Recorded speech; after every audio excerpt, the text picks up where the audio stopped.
I don't know if anybody else thought about this, but last week, I did my testimony, and there was a lot of, we talked about a funeral and tragic things, and then lo and behold, we had kind of a tragedy in America that very week, and I don't know, it did bring back those words that we were saying of, what if this is your last chance? What if you're in a last time kind of moment, right? And I really, I thought about that with the death of Charlie Kirk, and I'm going to be talking about him throughout our sermon, and I'm going to make this clear up front. I don't know if I need to, but I will. I am not talking about his politics. Don't care, okay? It does not matter, and we're all going to get to this point. The only thing that matters about Charlie Kirk for him at this point is if he had accepted Christ or not. That's it. That's all that matters now. It doesn't matter about anything else. That's all that matters. And I think it's so cool how that he did start all of his rallies and all that stuff with God and ended it with God. I just think that that's really cool. And it just kind of went. I had already pretty much written our sermon out, and then when that happened, I thought, wow, that kind of goes with it all, because I was going to talk about influence, right? And man, he had a lot of influence. I think you're seeing that, now, and that's something that everyone here has influence. Every one of you. Sometimes that influence is big, sometimes that influence is small, sometimes it influences a whole bunch of folks, and at times it may just influence one. And I think a lot of times we don't have any idea how far our influence can reach. And the question is not, are you influential? Because thinking back to the testimony last week, I was looking at the notes I had for that, and the very first part, I said, let me tell you about the most influential time in my life. The person that influenced my childhood the most wasn't even there, wasn't even present, right? So I'm telling you, we all have an influence, whether we realize it or not. The real question is, what are you doing with it? Who are you influencing, or who or what are you influencing people to or for? Now, we're going to have a little demonstration here. Ashlyn, I'm going to bring you up now. You can bring all your stuff. You can just bring your Bible and everything. Yep, just like a woman. It takes her a while. Now, let's see. Let's set you right here. Is that good? Comfortable? You need anything? Water? If you need anything, you just holler at me. Kingston, will you come up? I have to use my own kids in this because somebody gets hurt. It's my kid. It won't matter. Now, buddy, for you, we're going to have you on stage. Okay? So if you'll just pop up there. And then we got this cross. Just standing right here in the middle. Oh, gosh. It's got chicken wire on it. It's kind of... All right. Just hang on to that, okay? Yep, hold it up. All right. Now the demonstration we'll get back to. Okay, we ain't there yet, but all right. So what was that? Oh, Charlie Kirk. So like I said, regardless of his political views or any of that, one thing that you can say about him is he was a man that took a public stand for what he believed, and ultimately. That came to a tragic and violent end. So we'll get back to him as we go throughout our, sermon. But on influence, there's also good influences and bad, right? People influence for the good, some influence for the bad. I want to give you a few examples here. Erica, if you would, put that first picture up. Does everybody know who that is? That is Abdullah Azzam. Everybody know who that is? You should know who that is. You should. Not that you should. I shouldn't say it that way. You have no idea how much this man has affected you. I guarantee he has affected you. He is a professor somewhere in the Middle East. He's an author. He's written several books.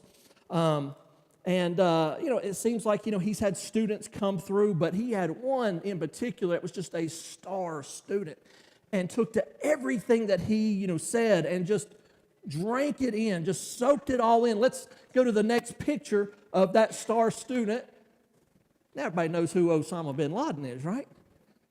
If not for the influence of Azam, we may never know who that is, which would have been probably a good thing, right?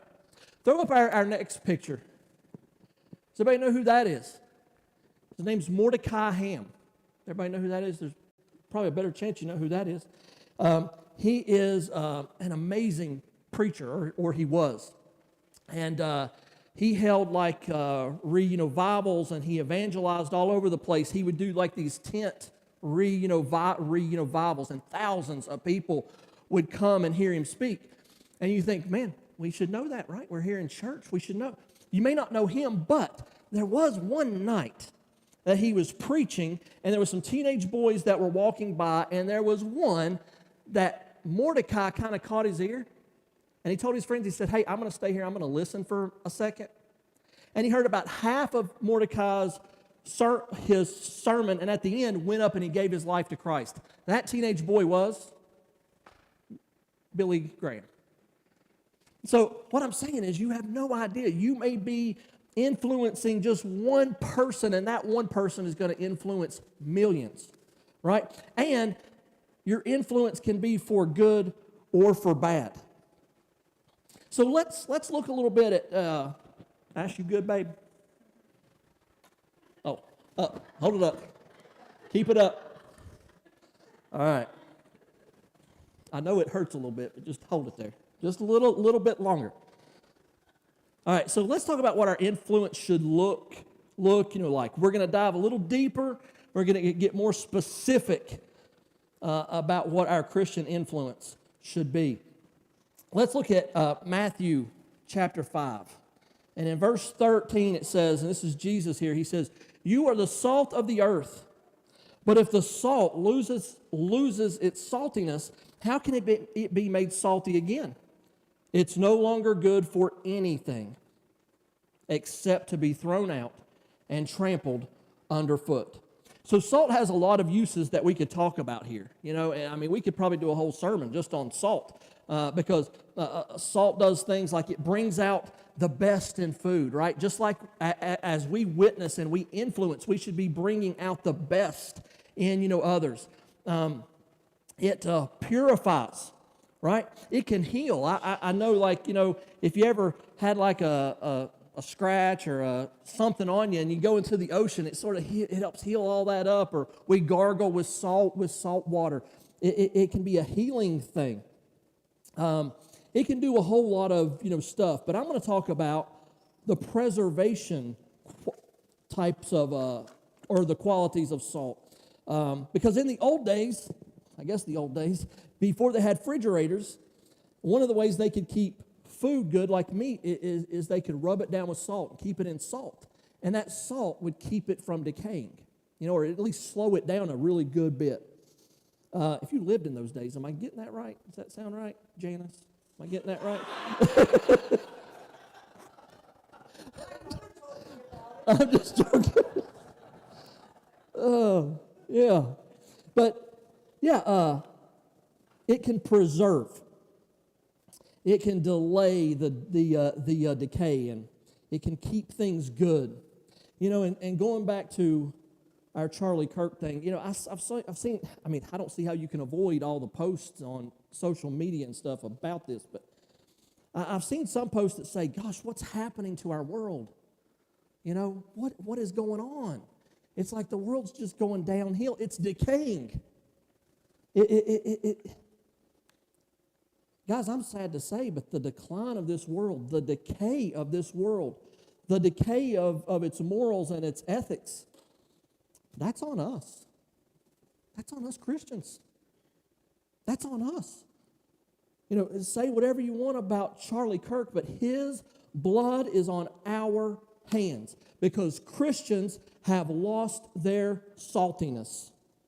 We are no longer preserving. We don't have that salty power anymore. We do things like, oh, I don't want to share my faith. It's maybe not a good time, right? And I'm sorry, Ashton, I totally forgot I wanted you to represent the faith over here. So hold that. But hold on, let me see it first. So it's kind of like, we walk around with our pretty cross and everything, but then it's like, oh gosh, I'm around some people at work and they don't believe. I'll put it up, but it's still here. It's still here, right? And folks will say, well, I don't want to offend anybody. I don't want to hurt anybody's feelings. Offend them. They don't care if they offend us. Offend them. Love them enough. Do whatever it takes.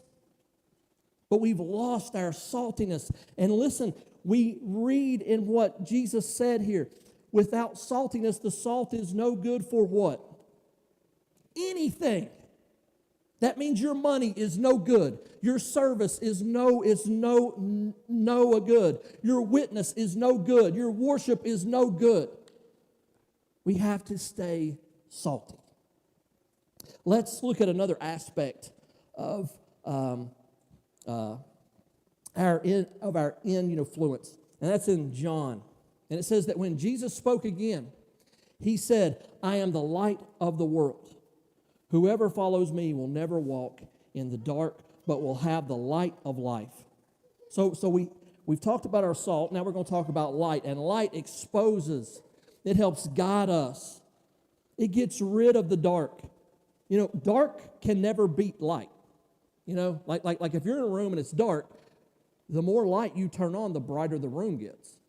But if you're in a room that's lit up, you can't add darkness. You can't make it darker, right?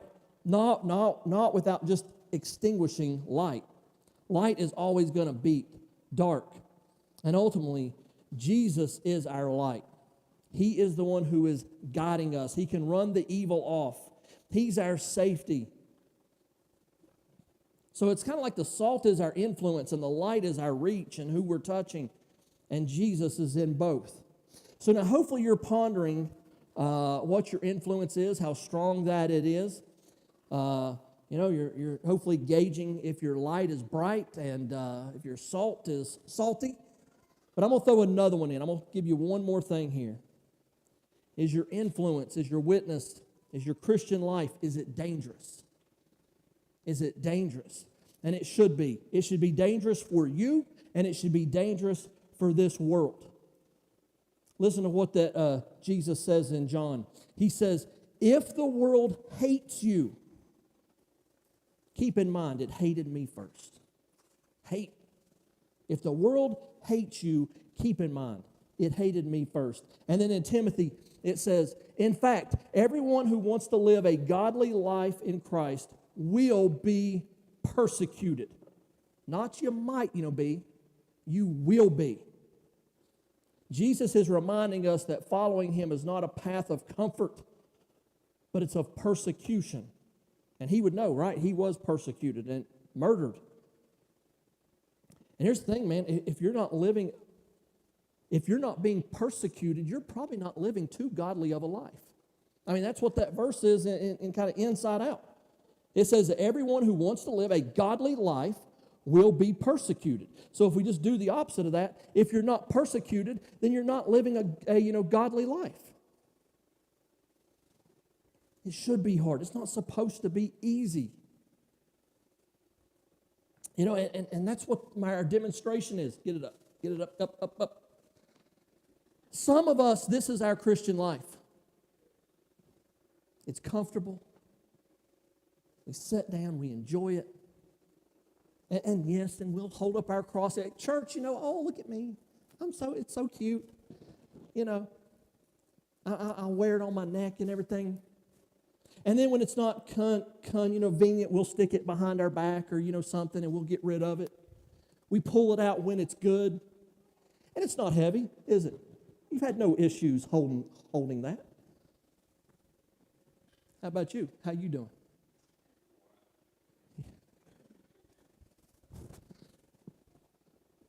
This is what the Christian life should be looking like.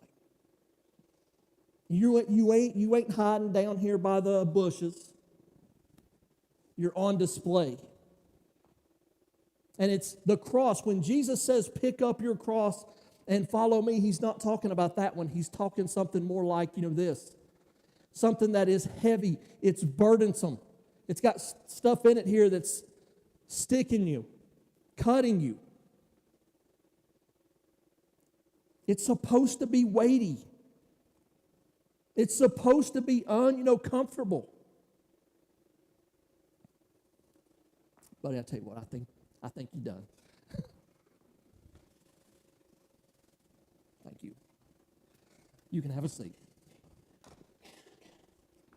Let's all give Kingston a hand. I know that wasn't easy.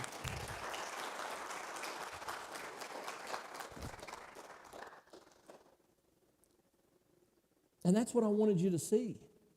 That's what it should look, like. And there ain't no hiding that. Right? There is no putting that in like your pocket.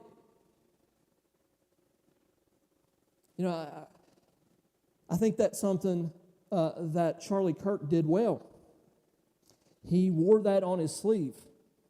And he wasn't murdered because he was quiet and he was private. And I'll keep my faith to myself. Let's separate politics and faith. No. His faith, he says, that's the most important thing in my life. So he made that show no matter what he was talking about or what that he was doing.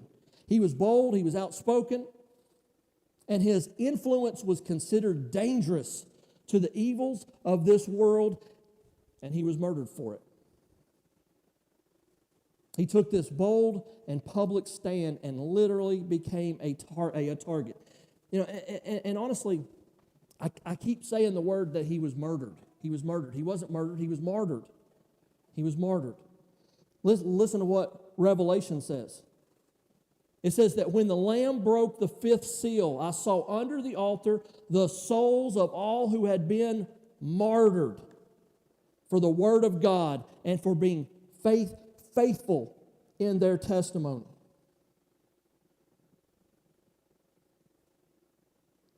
I think that's powerful. I thought that I think that. I know we all want to live to an old age, but if you're not going to, that's the way to go. To be martyred for your faith. To be so powerful for God. To be so bold that the evils of this world can't take it. We should be the kind of people, I want everybody in our church to be the kind of people that when you wake up in the morning, Satan takes notice. Like, oh man, Jay's up. Get somebody on him. Right? We ought to be that way. So I want you to consider your own life. Is your faith dangerous in this world? Does it threaten this, world? Or are you being private and subdued and so private and so quiet that it's comfortable and it's rendered useless and it's powerless, just like salt that's lost its saltiness? Or are you making these bold stands for Christ? Are you witnessing even when it's uncomfortable? And lastly, I'll ask you this, does it feel like you're paying a price? Does it feel like you're paying a price? Because that cross that we bear, it should be heavy. It's not comfortable. It's not meant to be easy or to feel good. So I really want you just to consider your influence this week. Who is it touching? Is it effective? And is it for Jesus? If you would, please stand.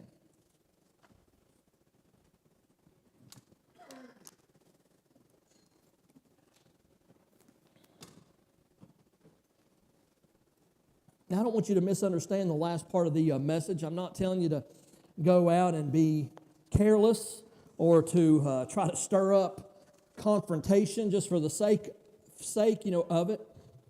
But it's all about being faithful, salty, light bearers of this world. I want you to think about how you can use your influence this week. Will you choose to be silent so that you can be comfortable? Or will you season your influence with God's salt and shine that light bright. And remember, and think about, are you willing to pay the price? Because I'm not going to lie, there probably will be a price. You probably will pay a price. If you need courage, if you need boldness, if you need strength, you can find all that in your prayer to God. And you're welcome to pray right here at the altar. I'm happy to help. Whatever you need, I'm certainly here.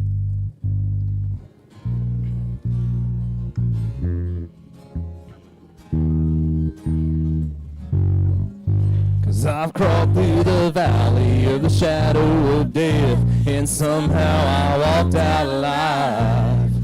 I've run from my Father, I've run back again, time after time after time. One thing I have found, I rise when I lay it down. And Lord, have your way in my life, in my heart, in my soul, in my mind. Lord, have your way every time, 'cause I know that your plans are better than mine. I lift up my hands and I fall on my knees, surrendering, I'll sing it. Lord, have your way in me.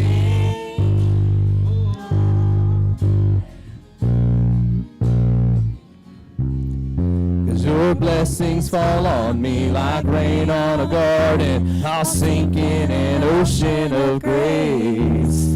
How kind are your mercies, how faithful your heart is. You hold my tomorrow today. Lord, have your way in my life, in my heart, in my soul, in my mind. Lord, have